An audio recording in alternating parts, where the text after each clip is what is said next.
All right, if you had some experiences in the past that have caused you pain and they keep showing up in your life, this is sort of a 4-step approach that's worked for me and a lot of my clients to start to chip away at that pain from the past. And it all starts with identifying the memory. So for example, I had a memory of trying a new fashion trend when I was in junior high and someone called me a wannabe. Now, most of us have that step down. We remember these experiences from the past that oftentimes come up when that same emotion gets triggered. We remember those experiences. Now, the first critical step to start to heal from these things is identifying what was the belief that you took away from that situation. Almost every painful experience in the past is painful because it made you believe something about life or yourself that is causing you pain.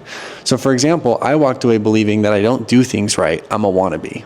Now, it's important that you don't just stop here with identifying the belief. People that stop here, they have this self-understanding, this self-awareness. They know why they do the things that they do.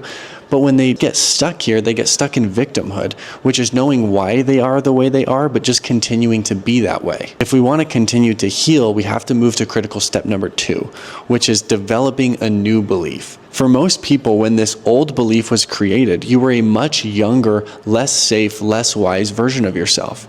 So the point of this is looking at the past situation from a higher vantage point, from a different perspective.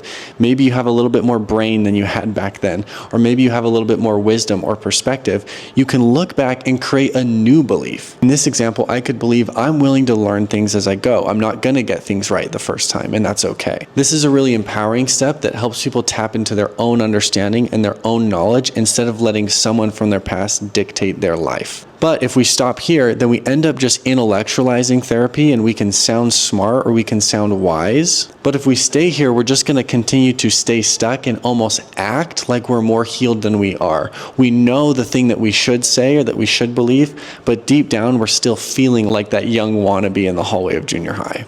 The last critical step to take to heal from the pain of your past is to find a way to begin to embody your new belief. In this instance, the embodiment of that belief would be I try things before I feel ready and I don't punish myself for implementation errors. Until you take your belief into action, you're going to stay stuck. You're going to stay intellectualizing. But once you start to put a new belief into action, you have the opportunity to form new neural pathways and develop new experiences. And this is where you start to heal. Now, this process takes time. It takes a while of embodying a new belief before the old belief starts to just not resonate anymore.